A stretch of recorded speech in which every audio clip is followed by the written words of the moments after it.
Hello. This is Eldon. Alfred Kinsey was a scumbag. His reports on human sexuality hit post-war America like the wall hit your ex-wife. Claiming that more people than America was willing to admit engaged in premarital sex, homosexuality, adultery, and really sick practices. 1948 Sexual behavior in the human male and 1953 Sexual behavior in the human female revolutionized American law, culture, education, and many other areas. Critics of the bestsellers, The Media Informed America said, were to Kinsey what the church was to Galileo. Kinsey, after all, was a scientist. In those days, Kinsey was a celebrity, perhaps more famous than Marilyn Monroe. But who is this guy and why does it matter? Boy, am I glad you asked. Born in Hoboken, New Jersey, to middle-class parents on June 23, 1894, Alfred Charles Kinsey was the first of 3 children. From the age of 10 onward, Kinsey grew up in the more suburban South Orange, where, biographer James Jones notes, he did not make a single close friend. As Pierce played, Kinsey spent most of his early years indoors as a result of a heart condition and bouts with rickets, measles, typhoid, chickenpox, and rheumatic fever. His bookish nature denied him opportunities to develop normal relationships. He was the only boy in his high school class not to play at least one varsity sport. Kinsey excelled in academics, however. His high school yearbook's class prophecy predicted that Kinsey, the class valedictorian, would become the second Darwin. At elite Bowdoin College, he was one of 2 students to graduate magna cum laude. Kinsey went on to do graduate work in biology at Harvard. By this point he was already a sick fuck. For a boy like Kinsey, a righteous boy whose sense of self-worth depended upon rigid self-control, nothing needed to be kept more hidden than the fact that he masturbated and that he did so with a foreign object inserted up his penis, Jones writes. By late adolescence, his masochism was well advanced. He had progressed beyond straws and was inserting a brush back up his penis, a practice he would continue for life, at times changing the instrument of self-torture, but never the point of attack. Rather than control his destructive behavior, Kinsey projected his perversions upon society through science. He was one of the first Eagle Scouts. He spent most of his time mentoring boys, he taught Sunday school, served as a counselor for the YMCA and the Boy Scouts, and helped start organizations for boys where none existed. Even as a professor at Indiana University, he left his wife of 3 years to spend the summer as a camp counselor for boys. In total, Kinsey would devote more than 10 summers to working at boys' camps. Kinsey compensated for his unrealized boyhood by partaking in male adolescent pursuits well into adulthood. He married one of his students at Indiana University where he taught zoology, but he didn't like women very much, leaving the marriage unconsummated for months. Kinsey's early years as a professor were marked by his authorship of several lucrative textbooks, and by long field trips in remote parts of the country searching for gall wasps. On these trips he would bring along male assistants, who would be startled by Kinsey's work attire of various stages of undress, as well as his regimented demand for continual bathing by them. For Kinsey not only ordered his students to bathe, he routinely checked while they were showering, ostensibly to make certain they were complying with his orders, Jones notes. If this were not strange enough, Kinsey insisted on showering with his students. One befuddled student was left to confess to his diary, "Such a mania for baths I've never seen." In the classroom, Jones says, Kinsey made no effort to conceal his desire to politicize young people. But Kinsey's primary interest was not the classroom. It was sex. In those days, Kinsey was regarded as prudish, old-fashioned, and the very embodiment of a square. Others say he was a hero of science, an objective investigator, and a disciple of truth. Fuck that shit. Kinsey, as we know now, was a very different kind of scientist. He was a homosexual, a wife swapper, a sadomasochist, and, some suspect, a pedophile. The real Kinsey lent his wife to other men. His attic served as a personal pornographic movie studio. His fellow researchers, Wardell's Pomeroy and Clyde Martin, also acted as his sex partners. One Kinsey researcher bragged about having fucked a dog. Others were committed sadomasochists. The common denominator among the staff at the Institute for Sex Research was a pursuit of sex that was outside of societal conventions. In large part because of their zeal for abnormal sex, the Kinsey team focused their research on people who deviated from community standards, pimps, prostitutes, homosexuals, and imprisoned sex offenders. Kinsey's methodology and sampling technique virtually guaranteed that he would find what he was looking for, writes Jones. But the sick fuckery is only starting. Kinsey's perversion was often self-destructive. For most of his life, he masturbated with a toothbrush inserted in his urethra. At one point, Kinsey crawled into a bathtub, pulled out his pocket knife, and, says Jones, circumcised himself without benefit of anesthesia. He engaged in autoasphyxiation while masturbating and pierced his genitals to such an extent that by the end, biographer Jonathan Githorn Hardy reveals, there was nothing left to pierce. Jones describes perhaps the most disturbing occurrence, from Kinsey's final years. He tied a strong, tight knot around his scrotum with one end of the rope dangling from the pipe overhead. The other end he wrapped around his hand. Then, he climbed up on a chair and jumped off, suspending himself in midair. This particular self-inflicted torture hospitalized Kinsey for weeks and was part of a pattern of behavior that, ironically, had caused impotence for this champion of sexual freedom. "See, I told you, this motherfucker was crazy." He regulated the sexual behavior of those on his staff and demanded access to them, and, occasionally, their wives, up to the point that many of his co-workers resigned just because of this. Kinsey, explains Jones, engaged in a public crusade for private reasons. At every turn these private reasons, perversion and a need to dominate others, permeated his scientific work. It would be one thing if Alfred Kinsey's perverted science had been dismissed for what it was, bullshit. But Kinsey's research, flawed as it was, fundamentally altered perceptions of sexuality and sexual behavior and ultimately forced changes in our laws. If you somehow perceive that people in general are more obsessed with sex, that hypergamy is damaging society, or that the media is pushing gay sex up your ass, and you like it, maybe this idiot is one of the culprits. The first Kinsey report announced that the moral code Americans preached was far different from the one that governed their private lives. By Kinsey's estimation, more than 9 out of 10 American males were, by definition, sex offenders. Kinsey believed that there were only 3 kinds of sexual abnormalities: abstinence, celibacy, and delayed marriage. What Kinsey reported to the American public was shocking. About 8 out of every 10 men had engaged in the marital act prior to their wedding day. 69% had had sexual relations with prostitutes. Half of all married men were adulterers. Homosexual sex to the point of orgasm was an experience of 37% of males. A full 8% had engaged in some form of sexual relations with an animal. Or so the Kinsey report claimed. More than 3/4 of sexual behavior in the human male sample group of men 20 and over were single, even though only 3/10 of the U.S. adult male population was single at that time. In an era when the dissolution of marriages was not common, Kinsey's research subjects included 3,000 divorced men. 64% of his subjects were what Kinsey ambiguously labeled college level at a time when only 12% of American males were college educated. Old people, whose state and curtailed sex lives bore at Kinsey, were almost wholly excluded. His sample group of several thousand males, for instance, contained only 87 white males over the age of 60. The sample's heavy Eastern bias made its extrapolations irrelevant to the entire American population. Blacks were entirely omitted. Those with strong religious views were excluded too. 8 out of every 10 males in the survey were inactive Protestants, Catholics, or Jews.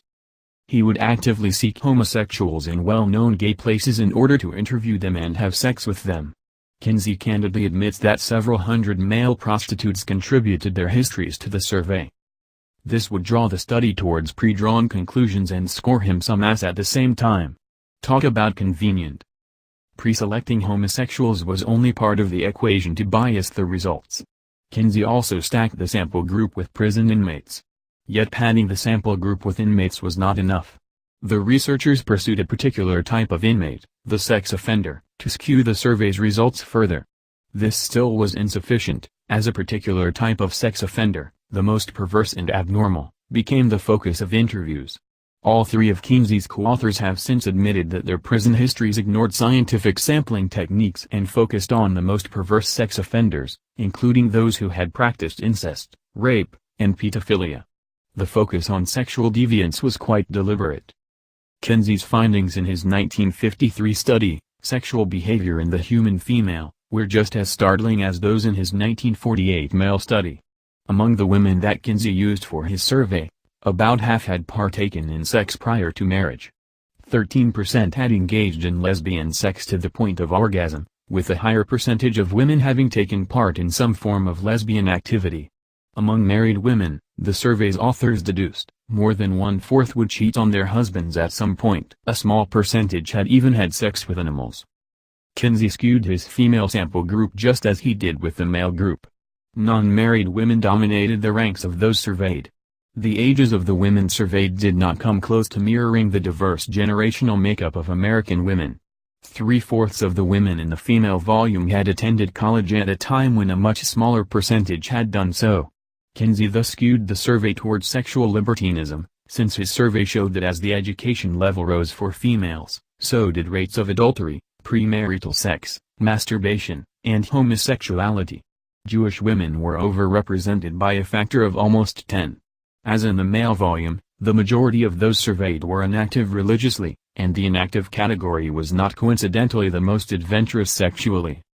Kinsey actually sought out prostitutes and interviewed a massive number of them, which slanted the results more than the overrepresentation of any particular religious subgroup had done.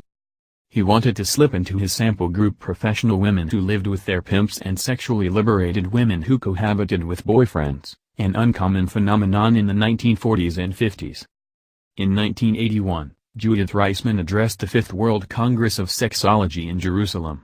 Her speech accused one of the most respected academics of the 20th century of complicity in the rape and abuse of children, and of pawning off fraudulent data as legitimate scholarly material. The subject of her earth-shattering talk was Alfred Kinsey. Of Kinsey's famous reports, Dr. Reisman announced, "Such mercantile pseudoscience eventually defames the entire scholarly community, intends to implicate us all as popularizers of whatever truth is paying dividends at the moment." In Sexual Behavior in the Human Male and Sexual Behavior in the Human Female, Kinsey's team claimed that children were sexual beings essentially from birth, meaning that even infants were capable of orgasm. Until Reisman came along in 1981, it apparently did not occur to anyone to question publicly how Kinsey and his men came to this conclusion. Kinsey collected data on at least 317 male children and numerous additional female children. Infants as young as 5 months old, said Kinsey, achieve orgasm after being stimulated from partners. In the report of pre-adolescent sexuality, Kinsey basically writes that children are asking for it, and that sex between an adult and a child is a beautiful and natural thing. I told you this guy was a scumbag. One child rapist Kinsey relied on for research was a Mr. Rex King, who, in addition to fucking his grandmother and most other members of his family, had about 800 sexual contacts with children. King continued to molest children and report back to the Institute for Sex Research, with the full knowledge of Kinsey, until 1954, after both volumes had been released. I congratulate you on the research spirit which has led you to collect data over these many years, Kinsey admiringly wrote to King. Everything that you've accumulated must find its way into scientific channels. Another child molester who assisted Kinsey was a Nazi Party official and former Waffen-SS officer, Fritz von Balusek. As the Nazi commandant of the Polish town of Jeziorzo, von Balusek used his position of power to abuse children sexually. He reportedly told the Jewish children under his watch, "It is either the gas chamber or me." They got both. In 1957 von Balusek was put on trial for murdering a child and was convicted of molesting scores of others long after the war had ended. The West German press reported von Balusek's collaboration with Kinsey. One paper noted that von Balusek had been encouraged to continue his research by Kinsey. The presiding judge in von Balusek's trial said to the defendant, "I got the impression that you got to the children in order to impress Kinsey and to deliver him material." Von Balusek responded, "Kinsey himself asked me for that." On the first day that journalists were allowed to print stories on Kinsey's initial report, more than 70% of the nation's daily newspapers did so, according to Editor and Publisher magazine. The reaction to Sexual Behavior in the Human Female was overwhelmingly positive. Analysis of the leading magazines found all but one, Cosmopolitan, favorable, and of the 124 leading newspapers 64% favorable to 31% not. They are presenting facts, Look magazine insisted before the release of the first volume. They are revealing not what should be, but what is. Reader's Scope labeled the work the most complete and objectively scientific report ever assembled on the sex life of American men. Harper's assured readers that the book was a soberly documented report, adding, experts who have closely scrutinized the interviewing techniques of Kinsey and his associates endorse the scientific validity and state further that the people so far interviewed represent a fair cross-section of the American population. A San Francisco Chronicle reviewer labeled the male report the least biased piece of research that he had ever seen. 5.5 years later, the Chronicle also praised the female report as a highly scientific piece of research, whose authors were open-minded and harbored no preconceived ideas that the results should be one way or another. Kinsey controlled the public flow of information by forcing members of the press to sign a 13-point contract. Journalists had to agree to come to Bloomington to review Kinsey's work or receive a summary by the authors. In addition, writes James Jones, they had to consent to submit copies of their articles prior to publication to Kinsey, who would review them for factual accuracy and correct any errors. What was error and what was criticism was often indistinguishable for this perverted asshole. In scholarly journals, Kinsey corrupted the process of the traditional, and ethical, practice of peer review. Although journal editors typically assign neutral scholars to review academic books, Kinsey directed a network of hacks to submit reviews.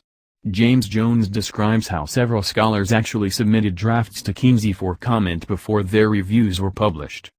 When writers disagreed with his work, he would accuse them of hate speech, just like the social justice warriors his stupid sexual revolution helped create.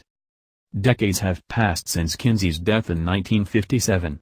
Kinsey's is no longer a household name, nor has it been for some time. Yet his legacy looms larger than ever. Kinsey's influence is greatest among a small but growing number of anthropologists, professors of gay and lesbian studies, and sociologists who view sex between children and adults as beneficial to both parties. Kinsey is the first and usually the only man of science invoked to gain legitimacy for arguments in favor of what most people view as child rape. Cornell University has offered a whole course that, critics claim, promotes pedophilia.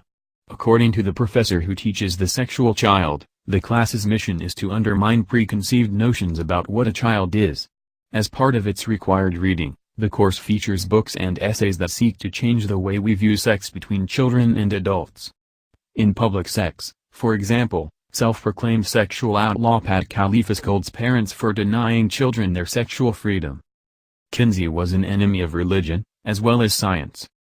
Perhaps the most basic premise of the scientific method is that a theory can be proven true if others can replicate its findings.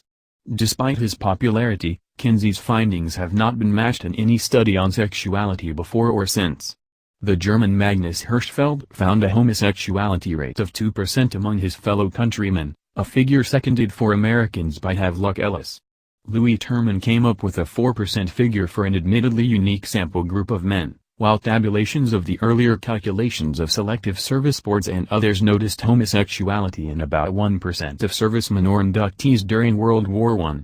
A 1994 University of Chicago study reported that about 3/4 of married men and more than 4/5 of married women were faithful to their spouses and just 2% of the population was homosexual. The fact that numerous recent studies have also come out with similar figures, according to one admirer, is a measure of how they were all equally wrong, not that Kinsey was. So, Kinsey was right and everybody is wrong. Yep, it sounds just like the social justice warriors or the feminists of our time. Kinsey is a clear example of what happens when the inmates run the asylum, and in something as important as our sexuality nonetheless. He presented a false picture of human sexual practices, which created a negative peer pressure on Americans. But from peers who didn't exist. Hence came the sexual revolution. His detractors point to the increased rates of abortion, illegitimacy, rape, divorce, and sexually transmitted disease as his legacy. I point to his sick fuckery. This is Eldon. Thanks for watching.